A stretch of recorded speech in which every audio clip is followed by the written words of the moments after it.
Hello, everyone. Trey's just asking me where the towels are. I put them on the banister. They're just two that are clean. How are you, everybody? How are things going on this lovely Tame the Triggers workshop?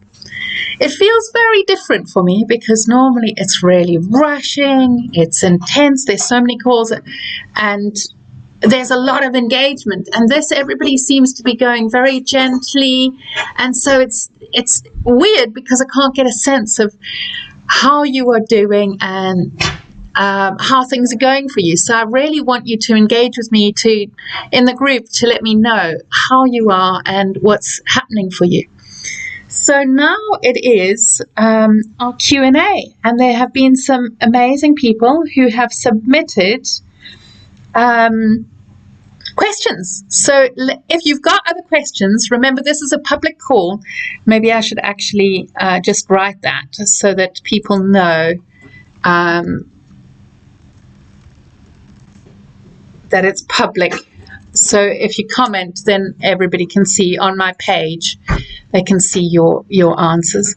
So 5 people have submitted questions, and there are a few others that I wanted to answer. The biggest thing that I want to share with you is that we're seeing it like as we're looking at our belief systems or whatever is going on from childhood.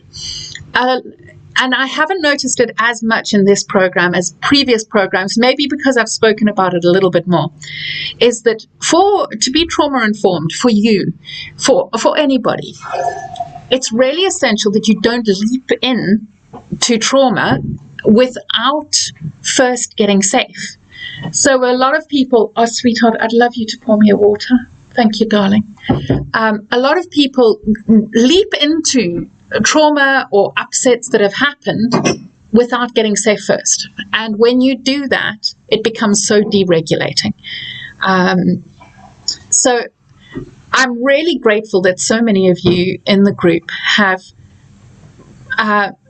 worked through the program and had more a surface overview of trauma rather than diving in, because if you dive into old trauma and you don't have the safety, the love skills, the inner strength skills, you're going to get overwhelmed and flooded. So the essential thing in all of this is to not sort of go for the jugular of the most traumatic memory and then you just get overwhelmed. It's really healthy to, when you're dealing with Tame the Triggers stuff, is to deal with small triggers first, just gentle triggers that you notice that are coming up, and deal with those first so that you get more confident, you get results, and then you feel better about yourself. But when you go in for the deep things, and I want to share you quickly about one lady who has gone through, she joined working with me, my membership last year in April, or maybe in January, possibly in January, and she just said, I don't want to look at anything about my mother and father. And so from the whole time, from January until October, she refused to look at things. She just wanted to build the skills, which is exactly what I teach people to do. That only look at the past when you're feeling stable and secure in herself. And she still didn't want to look at her parents, but she said, I want to just look at a relationship that I don't think is healthy for me. And so we just kept gently looking at this relationship. She would post things, we would respond to her and empathize. And then suddenly she said, I realize now this relationship isn't healthy for me. I'm making healthy friends. And she got the most amazing friendships. Carried on into the next year. And she said, now I want to just look at little bits of my parents. And she would look at a little bit and then she would get safe again. And I think that that's the dynamic of like peeling onion layers. That you don't go to the core of something without testing your capacity for safety, for loving you, and for caring for you, because otherwise it is so challenging to deal with. And she's looked at different things over the years, but even, this week she was sharing in the private membership of noticing something in her past that was intense, and we were able to look at that together. But it's because she's gone for, it's nearly 2 years now that she's been in the program. but it's healthier to get stable and safe rather than just leaping into the worst of your trauma. So I wanted to share that right up the front so that nobody thinks this work is going to be totally overwhelming and over-triggering, because we want you to take it slowly and gently and healthily for you. That's the biggest priority. All right, so let's look at some of our questions. If anybody's got any more questions, share them in the thing. The other question that I saw that they hadn't submitted in the questions but was still there was a struggle with belief, where the belief that was imposed on them so much in childhood just feels like it's concretized inside of us. And the biggest thing to get rid of that belief is not to chant, I'm happy, I'm well, and I'm successful, and it's all fine. It's to empathize with that part of you, and to be kind to it. See yourself with eyes of wonder and apologize, saying, I'm sorry you were treated like that. And that's really essential, to let yourself know that that belief is the lie and the impact of emotional abuse. It's not the truth. The truth is that if you had been loved, if you had had secure attachment, you would have had that, and it's not your fault that you didn't. There is a grief that you didn't, and that grief can be met with welcome and care. And I know for myself that the grief that I didn't get the love that I needed comes in waves. It hasn't disappeared. It's got so much easier, but every birthday I struggled because of the belief that I wasn't lovable and why was I born. And it's this year was the first birthday that I wasn't hating, that it was my birthday and people were saying happy birthday to me. I was like, I was not happy. And this was the first time people could say happy birthday, and I was like, okay, I hear you. That's great. Thank you. I appreciate you thinking of me. But I couldn't do that before. And, look, it was my birthday like 2 weeks ago. And these are the flowers that are finally drooping, that are from my son, bless him. So they're smiling at me right here. But the thing about that is slowly, it is a grief that you didn't get the childhood that you wanted and needed. But I was sharing, my kids were saying tonight over dinner, Mom, had you not had the childhood that you wanted, you wouldn't have been doing this work. You wouldn't have had us to do this work with. And they were seeing the gifts, but those gifts only happened afterwards. All right, so let's look at these other questions. So this is from Jennifer, and she says, I'm in my early 50s. I've had a passive-aggressive, subliminal, emotional abuse all my life. I'm just going to find the link for Jennifer so that she can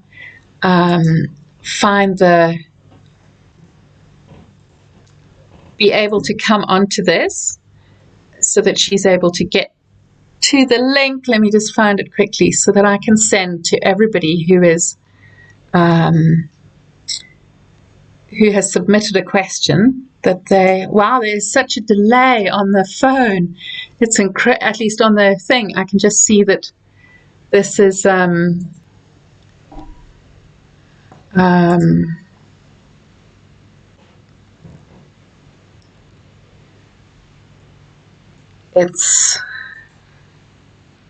it's got such a delay, it's incredible. Okay, so I'm just going to say answering you now. I might have to do that afterwards because I don't want to delay it. All right, let me just see where this question is. I'm in my mid-50s. I've had passive-aggressive, subliminal, emotional abuse all my life. I'm single. I have no children. My aim is to recover from ME. I was in a wheelchair earlier this week. My mother's my primary carer. She does her duty. I cried earlier this week because I just wanted her to sit with me for 5 minutes. How do I release myself from her? I don't have finances to pay a carer, and I'm not entitled to benefits due to having a small rental property. I really, really feel for you because I have been there. I had ME. Let me just say, 10 minutes in. I'm just sending it to her so she can come and join us. Okay. So I had ME years ago, and I want to share with you something essential that is so important about ME sufferers. I don't know if you've read the book When the Body Says No by Gabor Mate. And Gabor Mate says, he said that like cancer and various other immune disorders come from us not expressing ourselves and then struggling with our body processing what we're experiencing. So, for example, I went to go and stay with my father, and when I arrived at his house, we were going to stay with him for 3 days, and I had met a guy who lived in South Africa in Johannesburg, and he was going off to a wedding. And I said to my dad, can you look after my kids for one night while I go to this wedding? And he asked about the guy, and he wouldn't let me go because the guy was Greek. And I was just incensed. I was utterly stunned. And I was like, do I express how furious I feel and how stunned and you know, my clothes hadn't arrived on the suitcase on the aeroplane for some reason. And this dear guy said, that's fine, I'll take you out dress shopping and we'll find something perfect for you. And my father wouldn't let me go. Like, I'm a 30 something year old person, 31-year-old, 32, no, maybe older. It was 12 years ago. So 34-year-old person. And my father was saying that I couldn't go out with somebody because he was Greek. His racism just drives me insane. But at that point in my life, I was wanting to be nice and sweet and appreciative, because I believed at that point in my life, falsely, in the law of attraction, that if I focused on the good, I would receive good. I feel so enraged with that part of me then that was doing that. And I refused to share what I really felt. I did end up getting really angry with my stepmother, but most of the time I just was nice and sweet. And he wouldn't let me go to this guy's to the guy's wedding, or as a guest to the wedding, and I was really, really hurt. But instead of sharing that I was hurt, what I shared was how much I appreciate him, what he did do well, what I cared about. And then when I finally found my voice to share how the abuse and everything had impacted me, he sent me a copy of the letter going, where's this nice girl who is all nice and not repressing what, you know, who was basically repressing all that I was genuinely feeling. And it was excruciating. And I knew that that would happen because I went through a period of every month writing a letter of appreciation to people, because I thought that if I'm kind to them, then maybe one day the abuse will stop and they'll be nice to me. I need you to tell you, it never worked. It did not work. And what it resulted in instead was me getting chronic fatigue. So I had a belief that I shouldn't say anything and I should just trust that karma will take care of things. And I got really badly ill. And then I started standing up for myself, and not in an obnoxious way, but just saying, this is what I feel and this is what I need. And if people couldn't give me what I needed, then I would just accept. You don't have that capacity to get what I need, so I will find it elsewhere. And so, you know, now online, I was sharing with a couple of friends today that I've had a really rough 6 months. And I felt quite, you know, they have been so supportive. I also got a therapist to have somebody else to empathize with me through it so that I wasn't burdening anybody.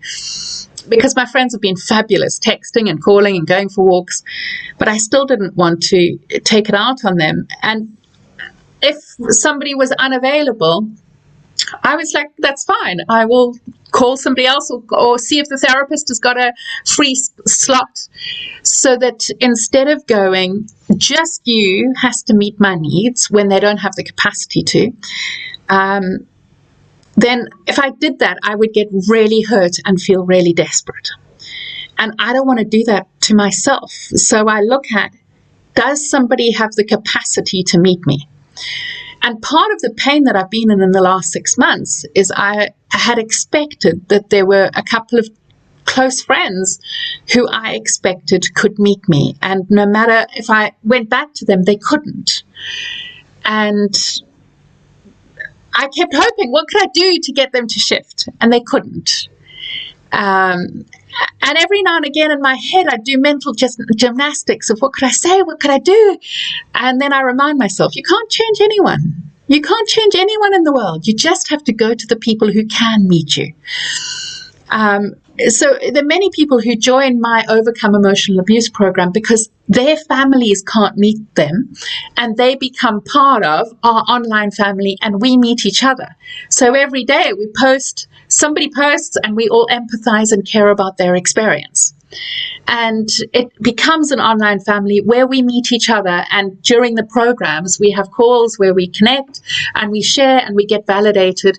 And that, you know, you can look at that when we open it, not this coming week, but the following week, you can see if that's something that you want to do. But that has meant there are like 50 of us in the group. A lot of people are lurkers, just watching and engaging when they have something going on. But it's a space to be met when we need to be met. And it's just, and even I've shared stuff that's going on for me in this last 6 months. And they've just been so incredible because the whole process is about empathy and love. But we're often expecting people who grew up, like my mother had a father who grew up in the Victorian era who just had no emotional connection and was not healthy. So to expect my mother to do better, she doesn't have the capacity to. So for me, I had a choice of going no contact or staying in the relationship. If you are dependent on your mom as a carer, that's a really, really challenging situation. And for me in that situation, if I was you, I can't advise you because I don't know your skills, I don't know you. What I would be doing is going, I want to learn to meet myself, and I want to create a community online, because that's something I can do from home with ME. And as I get stronger and I find my voice and I heal my own body in the situation I'm in, then I can leave. That would be my kind of goal. When I had ME and I was struggling to work, a lot of it came down to do with that I didn't have the strength to stand up for myself. And as I found my voice and I started processing the emotions that I felt and what I was repressing, things shifted entirely. Gabor Mate in The Body Says No, says that those people who, like, he describes a situation where a mother says, can you come round and cook dinner, but we don't want you here, so once you've cooked, can you leave?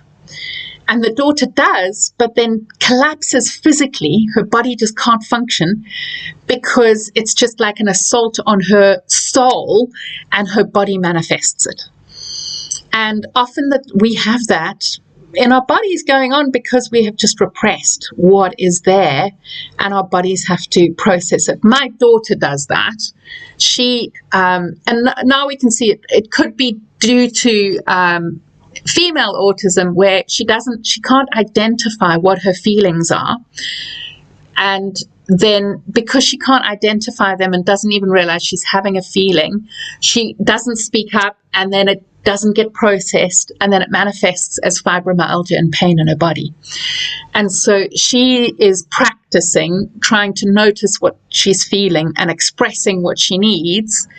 And I started a speaking club to be able to empower her to do that. So whatever your issue is, you want to be able to break it down into little things of going, what is the just one skill that I'm going to learn right now? So for you, that might be responding to yourself with care so that you feel met and loved, and you love the little inner child in you. Or it might be expressing your needs. Or it might be building an online community where you know that you're going to be met with empathy, where there are calls that you can connect with, and you can look at that next week. It would be fun to have you with us. All right, let me go on to the next question. I'll go to question number 1 and see what it is.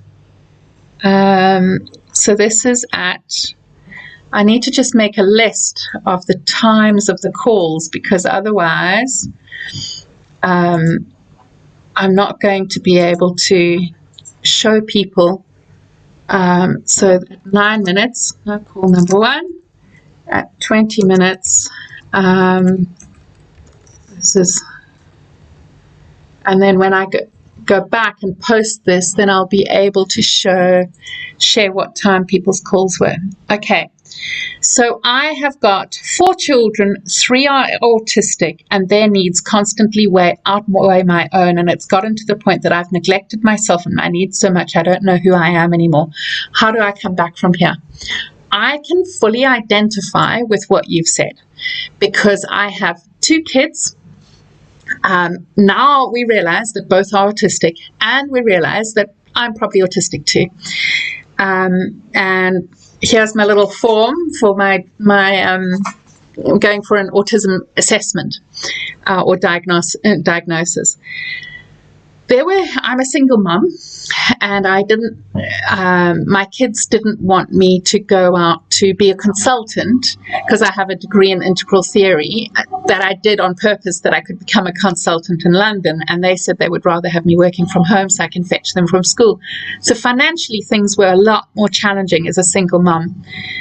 And I was also in the throes of PTSD, from complex PTSD, where I was numbed out while they were at school, and then I was really reactive when they came home because of the triggers of PTSD. I was having flashbacks, intrusive thoughts, suicidal. It was a lot going on.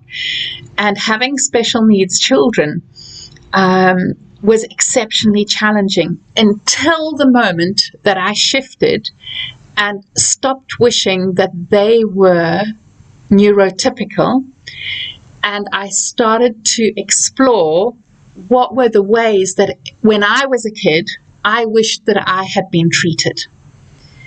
And then I committed to, instead of seeing that I'm parenting them separately and I'm giving everything out to them and I'm being neglected, I saw it as, here is my inner child who was neglected through childhood, and I am bringing this child into everything I'm doing with them. So if there was an upset, I would say, let's all draw it. And I would invite my own inner little child to come and draw what she was feeling too. And we would all chat about what we were drawing. If I played trains with my son, I would imagine my own inner little child playing with them. So that as I was doing whatever I was doing with them, I was also conscious that I was loving me through it. And this enabled me to wake up to myself and to my needs rather than just give from empty. And I did things to make sure that I had energy. Like, I went to bed when I wasn't studying. When I was studying, it was a completely different story, because I did a master's for 3 years when my kids were really small, from when my youngest was 1 until 5. And then I would go to bed between 12 and 3, and I was a very cranky mum. But after that, I would try to go to bed excessively early, like when I put them to bed, and I would meditate when I put them to bed, and I would either wake up 15 minutes before they woke up, or I would wake up and we would all get into my bed and meditate together, so that my self-care was self-care with them. And so I created meditations for 1 year, every single day for a year. We meditated for 20 minutes as soon as we woke up. And there have been other times I get bored of doing the same thing, and so I often will commit to something for a year. Like another year, I committed to playing TheraPlay games for 15 minutes every single day with my kids. And you can Google them. You can look up TheraPlay games for kids. And so every day after school, I would come back and play TheraPlay games. And as I was playing, I was also engaging with my own inner child and playing with my own inner child, who was hidden and scared and repressed and unhappy. But doing that brought me back to life. And so instead of going, my self-care needs to be something that I'm doing on top of everything else I'm doing. I didn't have the energy for that. My self-care was integrated in looking after my kids. And every week, when I was a foster carer to teens with special needs, we had between 1 and 4 at any time, and they all had various special needs. It was a special needs college that we were residential carers for, foster carers or house parents, whatever they're called.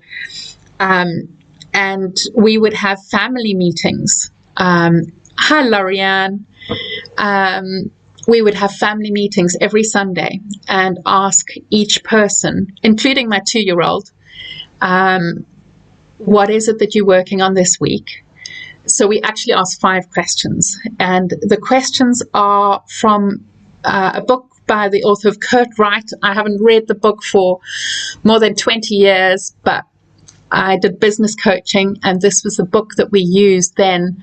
I can't even remember what the book is called. I can look it up, Kurt Wright. And there are 5 questions in this book. What is working well? Why is that working? How do you wish things could be? And not even when I look it up does it show up, because there's so many Kurt Wrights in the world. Oh well. What's working for you? Why is that working? What would your ideal be? And you can see I haven't done this because this is what I did when I was fostering, and it was like 19 years ago, 18 years ago. What's stopping you from doing that, and what's one step you're going to take? And so every single week we went through those same questions for the few years that we were foster carers, and we would do that. So it was integrated in our lives. My kids now, this week we've had a lot of stuff going on, so we would have family meetings about issues that I was going through, and we were trying to navigate what would be the best scenario that would be easiest and best for all of us. And so we sat down, and every day we would just have like a 20-minute family meeting going, well, what are your thoughts on this? What are our thoughts? And we would discuss what's the best way, because I feel like if I'm making decisions about the family, I want their input on it, to hear what they think and what they feel, because it will implicate them and influence them. And so I've always treated them, partly because of that, I've always treated my kids like, I want to know what your thoughts are. I'm the parent, and I'm going to act on what I think is the most important thing for the family, but I want to hear your perspective, because when my kid's dad and I divorced, if I ever asked him for any support in making a decision, he would say, they're your kids, you decide. And I was like, well, they're also your kids, And he would go, well, why are you making your problems my problems? I'm like, it's not. Are we talking about my daughter and what school you think she could go? And he's like, what's wrong with you? Can't you make a decision? And I'm like, no, you struggle with making decisions, so you're putting that on me. No, I can make decisions. I'm like, okay, so make one with me together here. He just couldn't, because in his family, he was so controlled that he wasn't allowed to make any decisions. And he was told what to do all the time. And then as an adult, he really struggled to find his way. And so I don't want to do that for my kids. I ask them, what is important here, and what are you needing next, so that we can create a plan to be able to support that. So the biggest thing in, especially with special needs, one is when you have an autistic kid, instead of looking at them like it's bad or it's wrong or you wish it would be different, the biggest thing that I have found is knowing I'm parenting something completely different, and my mission is not to get them to be neurotypical. My mission is to get them to be thriving and healthy in who they are, so that they are happy within themselves. And where they share that they've got a struggle within themselves, then I find the next step for them. And what helped me was identifying that I felt like this as a kid as somebody who probably has autism. And I didn't identify it then. I've only identified it in the last year when I looked at female autism, which is very different to the sort of typical studies. But I always just related to my kids like, when I had this as a kid, how did I want to be treated? with love, respect, with support, and with processing. I think the biggest thing was that I didn't know how to be met emotionally, and that was a really big struggle. So when I was fostering these teenage boys with autism, at one point we had 4 teenage boys with autism. One was an alcoholic and the rest were autistic, fetal alcohol syndrome. We had a range of kids coming and going, staying with us. And one of them was very high on the autism spectrum and or struggled on the autism. And he was frequently nonverbal and would be mute. And then he would be violent, like hit his head, slap himself. And instead of trying to control that, I would go and join him. And I would hit my head against the wall with him. And so that I could identify what is the feeling that he's feeling, so that I could communicate it in words to him and let him know what it was, so that then he could verbalize it and he wouldn't have to take it out on himself. So as I did that once, I was like, oh, that feels frustrating. Was your day frustrating? And he was like, oh, frustrating. And then the next day next time he had a frustrating day, he came and he would just stand next to me and I would be, okay, hello? And he would just stand there and go, frustrating day. And I was like, oh, frustrating day. I'm so sorry. And then gently and slowly over the next hour or so, he could give me tidbits of what had happened. But there was another time that he was like overwhelmed and stimming and excited. And so I did it with him to see what is the tincture and the energy of this stim that he was doing.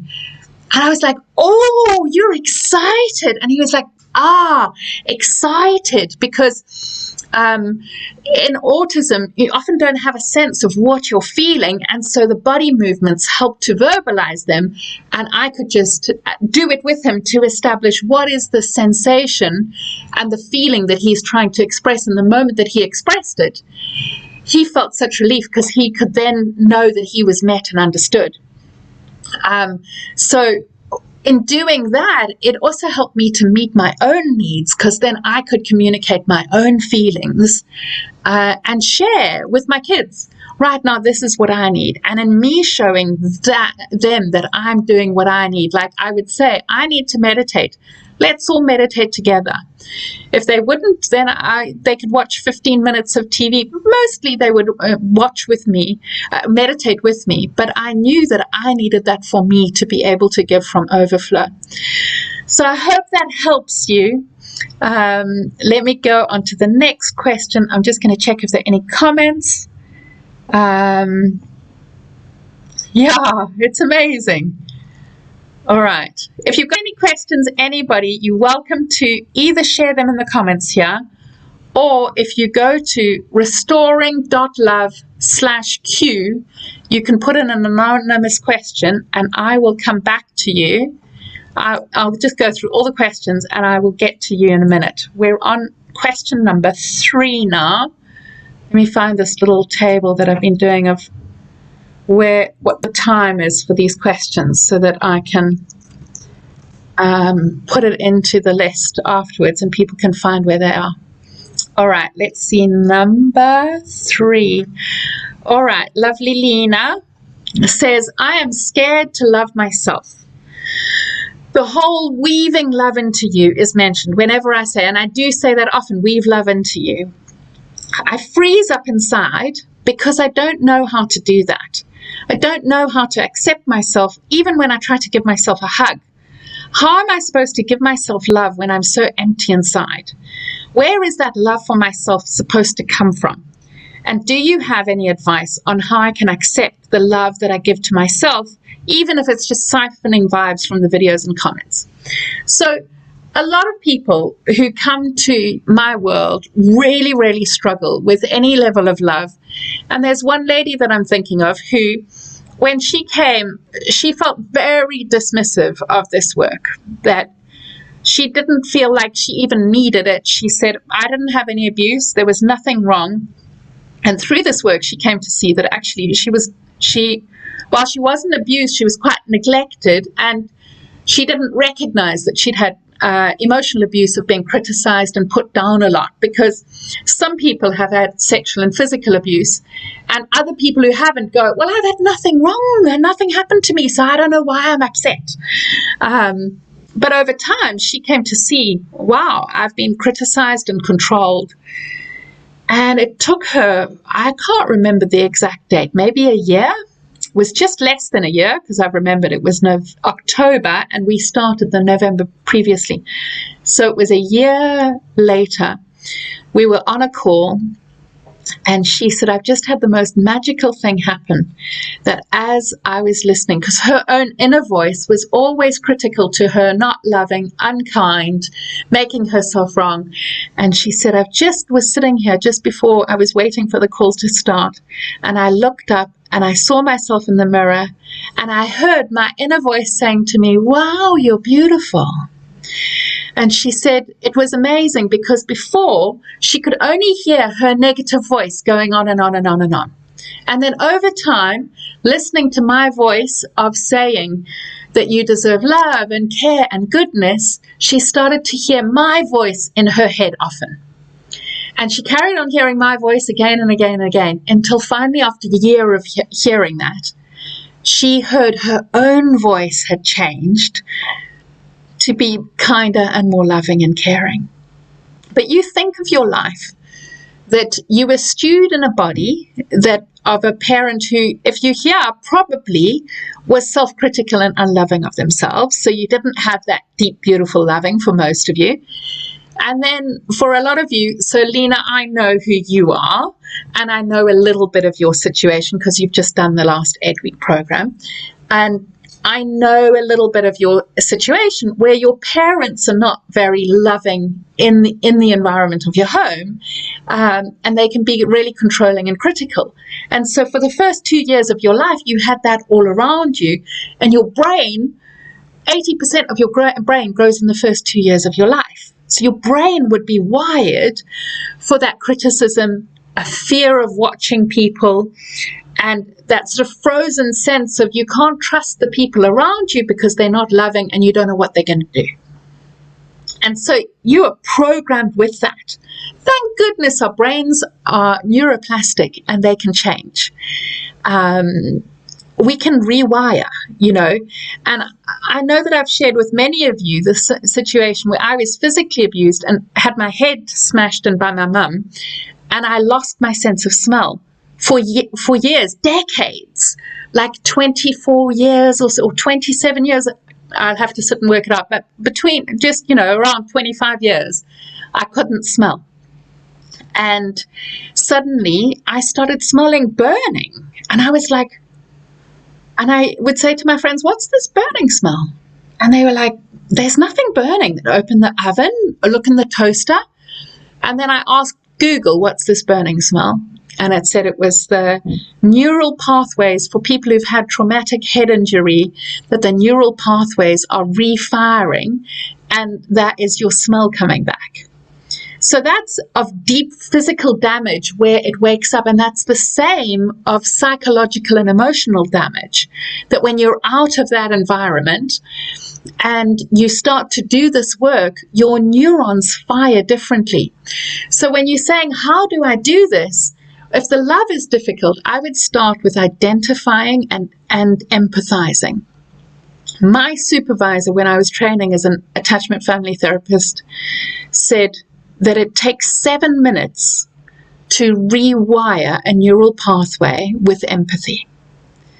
So if you are experiencing, and that's why people who come to the calls with me, who in the membership and who in the 8-week program and come to the calls and hear the repetition of empathy to each other and from me to you, in those moments of you listening and receiving empathy, it's rewiring your brain for empathy. So the more that you can listen to the empathy, to the validation, it rewires you for that validation.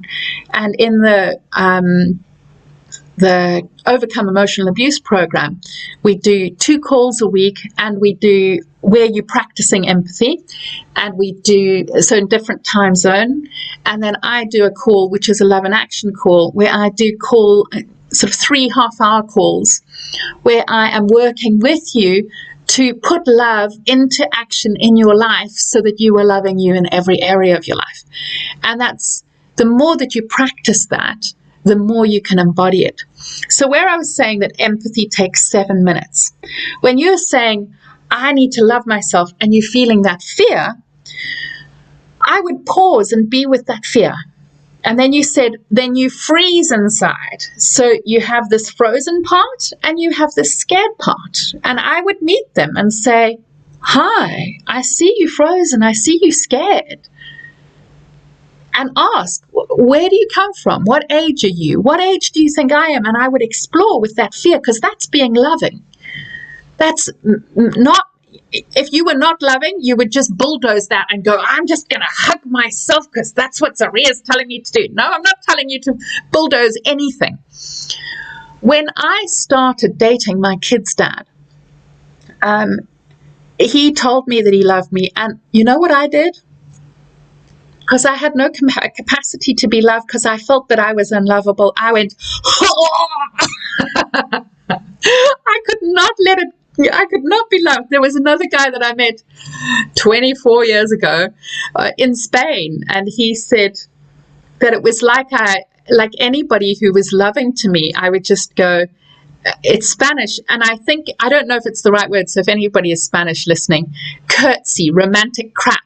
That I was just like, anything like affectionate or loving or nice, I was just like, because I didn't feel loved. And now if people say that they love me, I know it and I can feel it and I can let it in. But then 20 years ago, I couldn't let it in at all, and I would just push people away who were being loving to me because I didn't believe I was worth it. So if I can come back from that, where anybody who said that they were loving me, I was going, I just look at it now and I just feel so much compassion and empathy for me and for my kid's dad, that I just didn't have the capacity to do that. So I would be with that, like for me, I'd be with that vomit, like what is that? And I can see where that ill came from, is because the one person who used to tell me that they loved me was my grandfather, who sexually abused me. And so it would have this feeling towards it, because that's what he said. So then I could empathize with myself. So look, where does your I'm scared to love come from? What happens when you loved? What has love being morphed into that is wanting to be unraveled? And so I might even just take a piece of paper, put love, and then go, scared, I freeze up, I don't understand it, don't know how to accept it, hugs feel weird, write them all down, and then see what are the feelings that you have towards them and unravel them. And if you look in this week, number 5, lesson number 5 is all about parts and in integrating the parts. So if you do that video and you look at all the different parts of what are you feeling inside, so where this emptiness is, I would be with it and go and love it. Go, hi, emptiness. How did you get created? Or what are you experiencing? Or what's going on for you? And notice what is happening in the emptiness. Is it heavy? Is it there as a protector from pain? Where you've been manipulated or controlled so you don't trust love? And so when you're starting out, a lot of the love comes from the group. So the group that I've got that is now, I don't know, it's just over 2 years. It's 2 years, 3 months. It's called Restore and the Lufu Crew. When you post in that group, and I know you've just joined like last month, but the more that you can post in that group, the more that you will get met with love from other people. And then you hear and receive and let in that love. And you'll see there was a post yesterday by somebody in that group that said, I would like to share a win. It makes me a bit teary that I have not been posting, but I finally feel like, having looked at how you all treat each other, that I'm safe now and I'm able to post. And we were all cheering her on, and the next day she went and posted, sharing something vulnerable, and got met with empathy and love. The more opportunity you give yourself to be met with empathy and love, the better it is for you. And the more that you listen to the calls, some people just would like play them as they're driving in their car or listen as they go for a walk. So they just get used to hearing words of love and empathy and kindness and compassion and processing. So it just became normal, because it's not a language. We don't teach Emotions 101 or how to communicate our needs. Nobody teaches us that. If we didn't have it in childhood from our families, we don't get it at school. It doesn't come naturally. So I want you to be really, really kind and loving to yourself. And when you say, I want to accept the love that I am giving to myself, part of accepting the love is accepting these fears that are coming up. Because one of the things that I say when I've run parenting classes is, if you don't accept the triggers and the upsets and the negative emotions first that somebody is so filled up with, there's no room to let the love in, because all the pain and the fears and the angers and the upsets have filled them up. And so first you need to unravel all of these with empathy and care, and then there's room for the love. So I hope that helps you, Lena. I'm just going to come and check the comments. I love listening and observing my son as well with autism and ADHD and processing disorder. It's exhausting when others feel the need to say things that aren't kind, and he just looks normal or you too sensitive. But I'm trying to know what he's thinking. It's quite challenging. You know, my daughter's got processing disorder, so if I say she's receptive processing, so if I say something to her, she won't understand what I've said. And so it takes a lot of patience and a lot of checking. Let me hear you say what I've just said so that I can check you've heard it. And there's a lot of tips that you can do that really help you in parenting autism, especially getting onto their level, saying their name before you speak to them.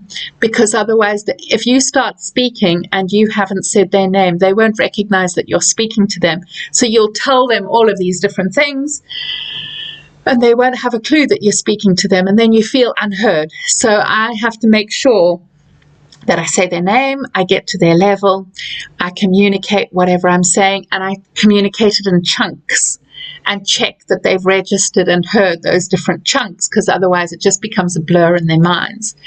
But in doing that, in learning how to communicate with somebody who's autistic or who's got ADHD, it's life-changing, because then you have the capacity to communicate with everybody, because it's a basic communication style that is respectful, honoring, not imposing, because you can't give advice necessarily to somebody who's autistic, because they want full autonomy of their own bodies, of their lives, of their thoughts, of their mind, of their emotions.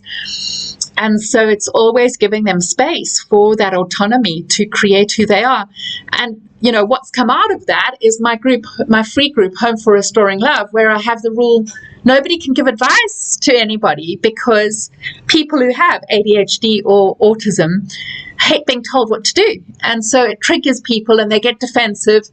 And so that's just a common thing of not giving advice, but more helping people to find their way forward. So you'll hear a lot that I don't tend to tell people what to do. I will tell a story about my life, so that you can choose what might work for you, rather than me imposing this is what you should do and this is what you have to do. The only time I get to that is where I'm setting a boundary on how people are treating each other.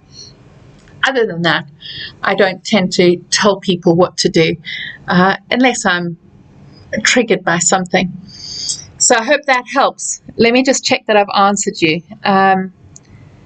It's really hard when people feel that others have to tell you what to do and how you parent. You know, I know for me, like I knew, I could see that there was processing challenges going on, and so I made a rule of no mobile phones, because I didn't think technology was going to be very good for them very young.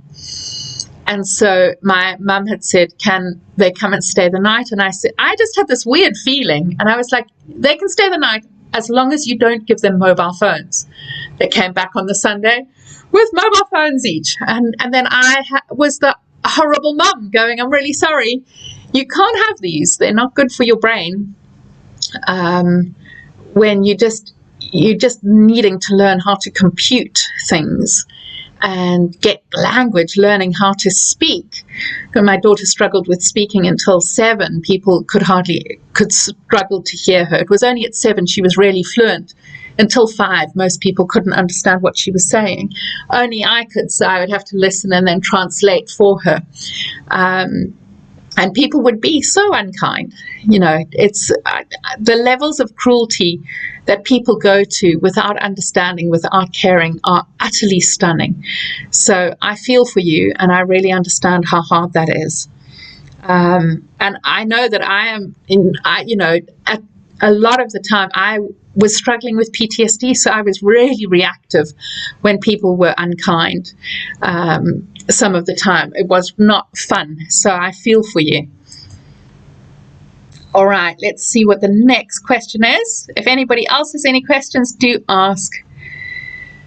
Okay, so I'm just going to find my little sheet. So it's 50, 52. Then afterwards I'm going to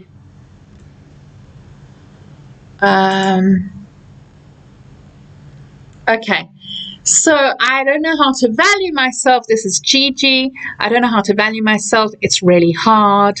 I'm not sure how to get out of this mindset. I really value what you've done in the workshop. I'm wondering if I need therapy or something. To be honest, I just want to talk and not be judged. What can I do?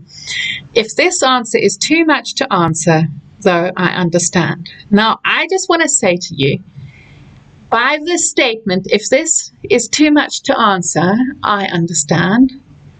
That broke my heart a little bit, that you have so little self-worth that a very simple, easy question you feel might be too much. My guess is, and you can tell me if I'm wrong, is that you've been brought up in a home where you've been invisible and made to feel like you're too much and you're in the way. And if you have been made to feel like you're too much in the way, you would feel like you're not valuable. And it's not your fault that you feel like that. And so, of course, if you are treated like that, where you are apologizing, where I've said, I am here for you, I want to answer your questions, you just got to give them to me. Give me your questions. I want to know what they are. And you go, if this is too much, I understand, you don't need to answer. So I want to say to you, you are so worthy and deserving of having your question answered and being met with love and care and goodness. And so then how do you value yourself when you have not been valued? What's essential is that you see that emotional abuse created that. It's not who you truly are. Like if you had been brought up in a loving, caring, validating environment, you would have grown up to feel like you were valuable. But growing up where you're treated like, is this too much? Am I too much? And am I in the way? I don't want to ask for anything because I might upset everybody. So I just want to be invisible. When you've been treated like that and you have to walk on eggshells, then you often will feel like, it makes sense, doesn't it? That if you feel like you're in the way, well, then you're not precious. Because if you were precious, people would make space for you and open to you. And, when I grew up, I saw how my mum we would wake up in the morning and I would go into my mum's room and she would be sitting on her bed.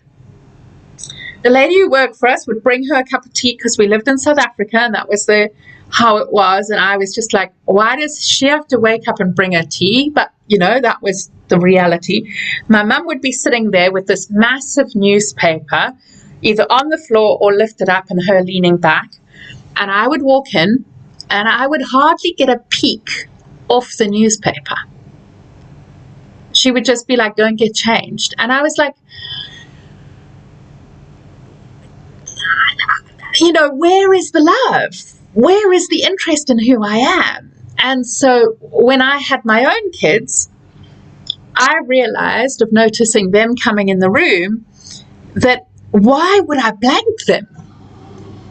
Like I chose to have them. Why would I treat them like they're in the way?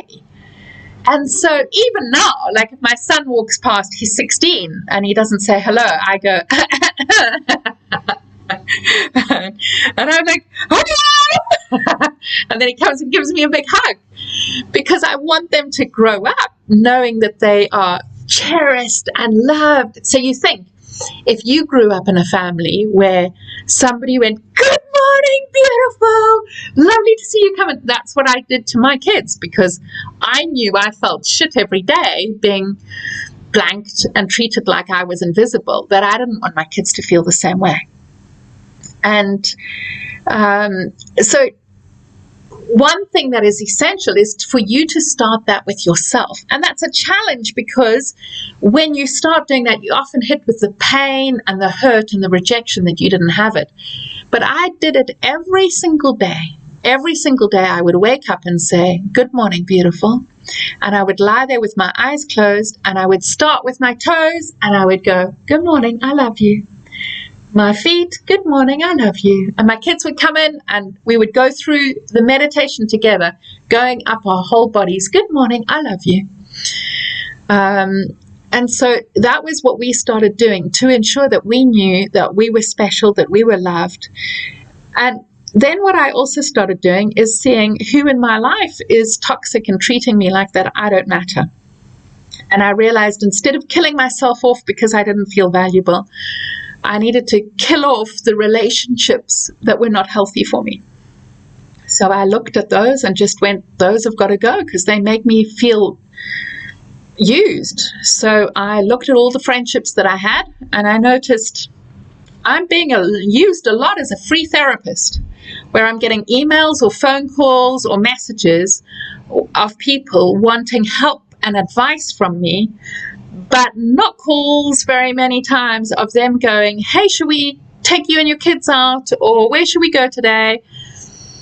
And I just got a sense that I was being used as a free therapist. And so I decided I was not going to call any of them. And I was just going to see if they valued me as a friend rather than as a free therapist. And every single one of them called for, like, to vent and get therapy. And I just said, I'm really sorry, I don't do free therapy anymore. And I lost my whole friendship group overnight. And then I realized how little they'd valued me. They'd valued me as a therapist of what I could do for them, but they hadn't really valued me for me. And so it took me a while of then noticing friends or healthy people who really see me and love me for me. And I had to choose nourishing reciprocal relationships that love me for who I am. And I shifted into friendships with people who were just beautiful, utterly beautiful people. I went for a walk with one of them today, and I was saying to her how much I value her. You know, for 10 years, she's just treated me like I matter. And it's just made such a difference to the sense of who I am and how I feel about myself, because she doesn't use me for counseling. You know, if she has an issue, sure, she'll give me a call, but I call her so much about issues in my life. But I also call her to go for a walk or a birthday lunch. Or, you know, she shops at a different shop to me, but she likes a couple of things that in the shop that I shop in. And so I will text her if I'm going there and say, hey, do you need anything? And so, but there's a mutuality, and she'll say, do you need shopping? You know, there's a flow of care and love and support. And that what I would really recommend is going through the Tame the Triggers. And this week we'll look more at that value. And I had to learn to charge more, because I would give a lot away, and I still do. You can still see I've given this away, and most people have paid £1, which is totally okay. My one coach has said I can never do that again, and the other coach has said, but I love you doing this. So I'm like, oh, we'll see which coach, we'll see what happens next. Who knows? But I'm learning to value myself, and I don't think that I've fully got there yet. I still, I go into a lot of debt for these programs to be able to serve you, because I know what a difference it would make, because I've seen how it's made a difference in my life, and I want to get the work out to other people, but I make a loss. And so that's not really valuing me. But I know that in time it will make a difference. As I teach you to value you, you will value you too, and it will change your life. And I can see how it's shifted my life bit over time. All right. So I hope that has helped. Let's go on to the next question. I'm glad that you and Benjamin have got such a great relationship. And then let's see this next one. I'm not saying your names out loud because it's anonymous, so I don't want to call you out and then other people hear your name. So I'm just letting you know. So this week I've had to hold myself together while my son's school has scapegoated me. I've given them some tips and support and speak to him in an appropriate way so that he can hear he has ADHD. And being an advocate for my kids is very important to me, and being attacked feels really wounding. I so get that.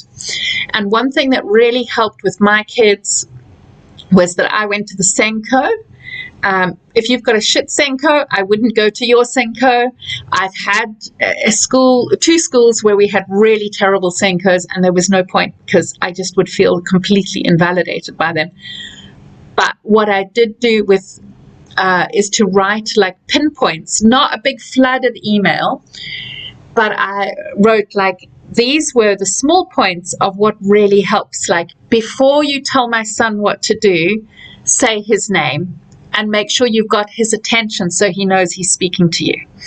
And so they were just bullet points of what, and the new Senko created that with me, of going, these were the bullet points of what helps him the most, because I had written like a 3-page letter of all the things that really work for him. And she said, teachers won't be able to read that. We just need a very small 10 bullet page that they can just read quickly and see.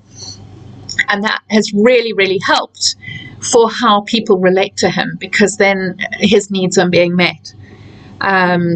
So it's really, I feel for him. I only have just in the last week or so, somebody said to me, watching the posts that I post on my personal page, they reckon that I've got ADHD. So I looked up ADHD for women, and I read it to my kids, and they were just laughing their heads off, because it was just like somebody had taken a profile of my life and just put it on pages, like all the bullet points of what I do. And this person, when I'd said I'm going to go for an autism assessment, she said, I reckon you've got autism and ADHD. They often go together, but I definitely have dyslexia. So I really have got a lot of diversity issues. And I say issues because it is challenging. It's not easy having all of that together.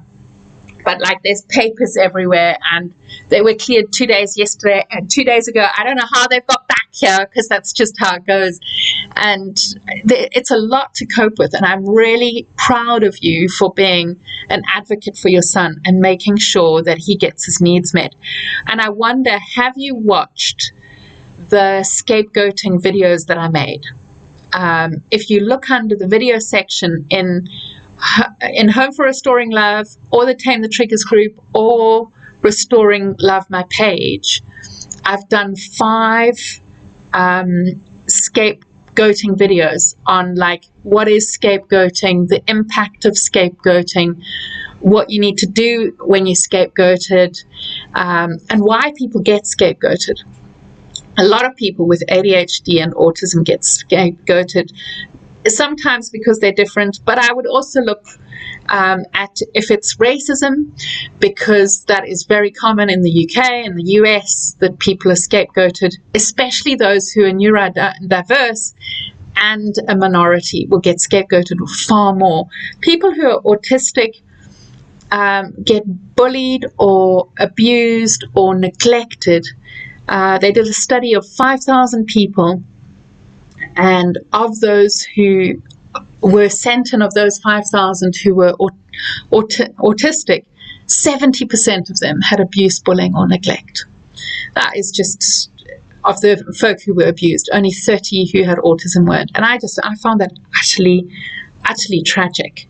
And it made sense for me why I was bullied as a kid. And so folk with ADHD often will get the ones who are targeted because they are out of their own bodies.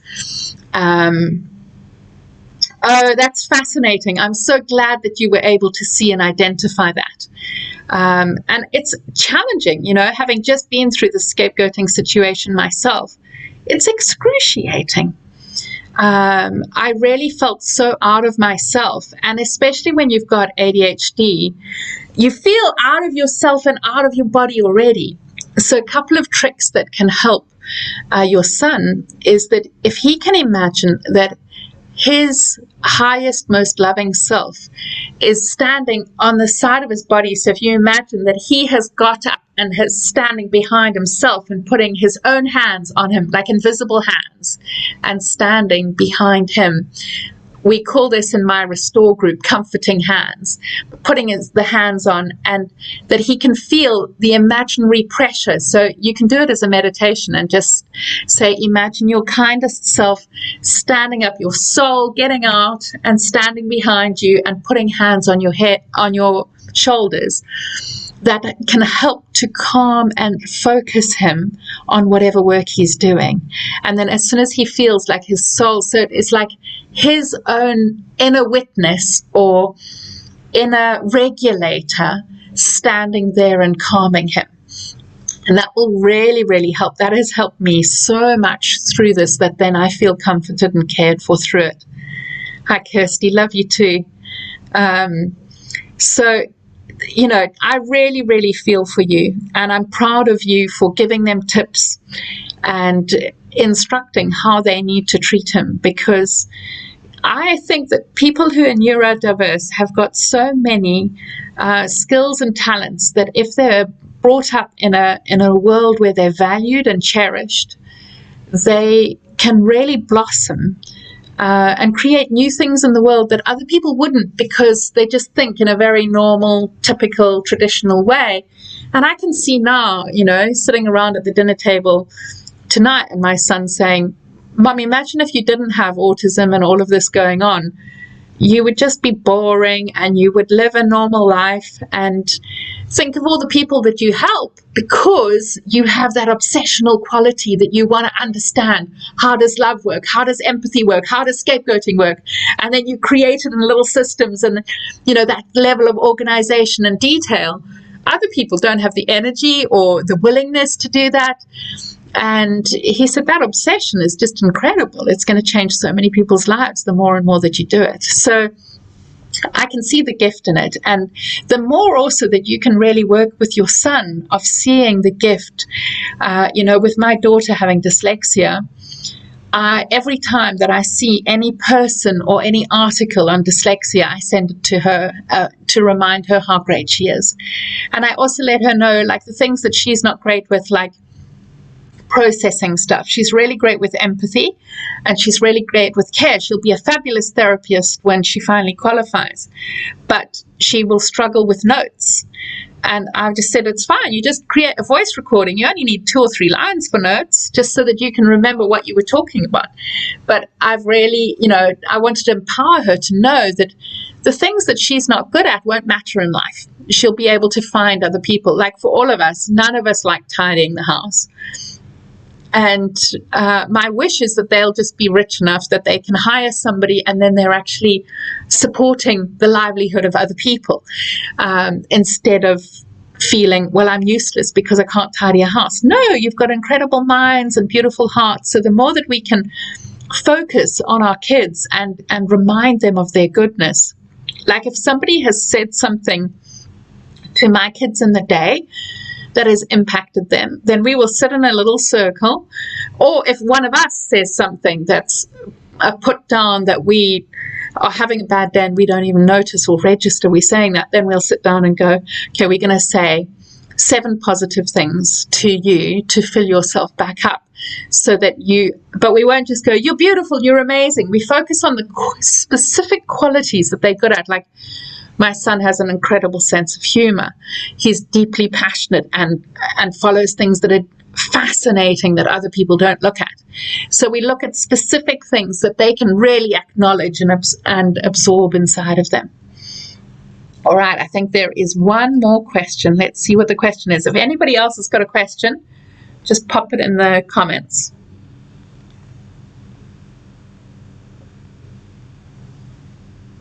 Okay.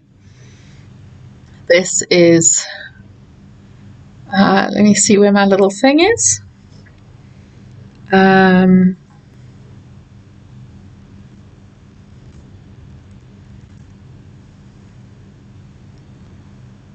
right. Oh, this is number 4, hey? I just want to be able to afterwards go through and write down what time the different comments were. Okay, let's see what this is. Okay, how do we count ourselves in after years of believing or acting as though we don't matter? How do we untuck from that cold place and dare to believe that we can handle the deep feelings of neglect or undeservability that will rise, and do that safely for our family? I think that it's really essential for this work that we don't leap into it, that we trust our intuition to do it in the right way. I'll give you an example of a lady who started working with me in June a year ago. So it's like a year and a half that she's been working with me. And when she started coming, I'm just going to go to the video so that I can see what I look like. When she used to come to the video, she used to sit like this, and we could just see the tip of her head.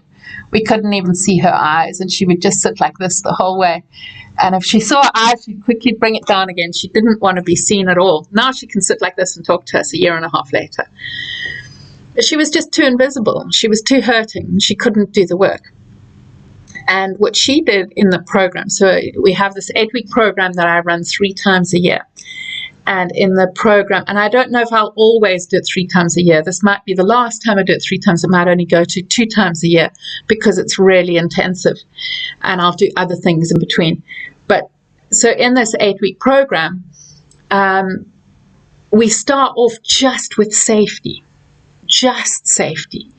And we look at what it takes to get safe, because if you leap into trauma and deep feelings of being unmet and having no value, it just becomes so destabilizing into every aspect of your life. So it's really important to do that. And some people, when they start the 8-week program, they just do safety the whole 8 weeks, and they don't look at anything else. Everybody else is doing bits in the program week by week, and they just focus on safety. It depends what sort of life you've had and what you need. And then the following program, they might do the week 2 stuff for the whole program. And that's what this lady did. I can't remember what her alias is. Let me see if I can see it. But she just focused every program on one specific thing, so that she had her energy just focused. I'm going to I have a list of aliases, and I'm going to get her alias up and her story so that I can read it to you. They each share their story with me. Her alias is Eliza. So when she started, she felt stressed and overwhelmed in her life, really fearful, really self-critical. Like, I couldn't say anything positive towards her. She could not have any positive words near her because she didn't believe any of them. She felt really, really scared about joining the group. She felt like everybody else knew each other and she wouldn't fit in. And she was scared of the tech. And she could see that I was loving and empathetic, but she felt very wary of it because she hadn't done anything like this before. Then after the first program, she became less anxious about being heard by others and less fearing of rejection. And her trust has grown over time in the empathy. And she really focused on like one video at a time to get unmet skills that she didn't have. And so instead of focusing on leaping into a thing, she would focus for like 3 or 4 weeks on one video, on doing that video every single day. So if it was self-empathy, she would focus on the self-empathy video every single day. Or she often, because she works long hours, she would say like 2 days or 3 days a week, I will do this video. And then when she was on holiday, she would have like longer time and she would do more deeply or more frequently other things. And yesterday she posted saying she heard some people giving affirmations, and it was the first time she could hear the affirmations without pushing it away because she finally believed it. And so I don't want anybody like leaping into this trauma work and going, how can we go into the deep feelings of neglect and that we don't deserve anything when you don't have the skills yet of safety, of regulating when you have huge, big feelings come up. So I wouldn't focus on, I'm going to dive into the neglect of never feeling loved and counting and not being counted as a human being. I'm just going to leap into, I would not do that at all. If I look at the people who I feel have done really well in the program, they focus just on the skills, and then when they know they're ready to look at something, they will dive into it. But if you dive into it too quickly, it becomes really destabilizing. You can get depressed, you can increase your anxiety, you re-traumatize yourself, you become flooding, and then your relationships become toxic because either you become needy or you follow the patterns from childhood where you were rejecting, or complex attachment where you're needy but then pushing people away because all those feelings are coming up too quickly. So really, this program is not a quick fix that I run, the 8-week program, but it is a gentle, caring and honoring transformation if you stick at it. So some people have done masses of therapy, they've worked on all their stuff, and they just need a few skills, so they just buy the program and they're able to go through it once in their own time because they've got it. But other people who have had a lot of damage going to therapy and not being met, they need to go a lot more slowly. And so it might take, there were some people who said at the start of the program, I don't know how long it's going to take. But then after the first program, they can see that they stabilize because they focused on those very, very basic tools of safety, growing inner support and strength and resilience, until those things become second nature and really easy to get safe, to regulate yourself, to notice what you're feeling, respond to what you're feeling, and to feel resilient and strong in yourself and able to love yourself where you are now. Then you're able to go down into those feelings of neglect and feeling like you don't matter, because those are huge feelings to be able to face. Until then, when they pop up, you can say to them, hi, it makes sense that you feel such neglect, and it makes sense that you feel like you don't matter, and it makes sense that you're so curled up. I want to just create a safe space for you, and you can build them in your psyche, a beautiful safe space, and you can say, I want to protect you and make you safe until I've got the skills to be able to weave love into every part of you. But I'm not going to do that before then, because I don't want to violate you and I don't want to bulldoze you into being a quick fix and a healing. I would rather the deep foundations of who you are be strengthened, be made safe and secure, so that you have got the secure attachment with yourself. And then when those feelings come up and you're ready, you're able to go to that safe space you've created for all these vulnerable feelings and say, now I have the capacity to, instead of react to you or ignore you or push away from you or be absent for you or be against you, now I'm able to turn towards you, to tune into you, to empathize, to validate, and to weave love into you. And when you have done that with yourself, you'll be able to do that with your family. So how I've done it with my family, I'll just share a bit of the journey so that you have a sense of it. You know, I had extreme PTSD, complex PTSD, where I was really struggling, a lot of intrusive thoughts about wanting to commit suicide. So I'm trying to think of the dates. It was, I'm not sure, between 8 and 11 years ago or so. Yeah, about that. Maybe 7 and 10 years ago, I'm not quite sure. And I was suicidal and really, really struggling. And so I taught myself tools of how to meet the feelings that I was feeling, just like I teach in the Overcome Emotional Abuse program. These are the skills that have helped me to recover from that. And then once I could do that with myself, I was able to do that with my kids. And along the way, as soon as I had got like one technique, I would do it with my kids as I was doing it. And so that empowers them as you're learning, as you've gone a couple of steps ahead of them, you can teach them those couple of steps ahead. But we're all learning and growing together, and we're all going to get it wrong at times. And the biggest thing is that I want you to be kind to yourself every step of the way. So let me know, how is it for you? Are there any other questions? Because I've now answered all of the questions that were there for me. Does anybody else have any questions that you want to be addressed? Otherwise, I am going to disappear. Is there anybody else that has a question? Just pop it into the comments. I'm just checking if there are any questions that I've missed anyway, but it doesn't look like I have. So more than anything, what I want you to know is that you are so worthy and deserving of love and care and goodness. And this work is not about sugarcoating shit.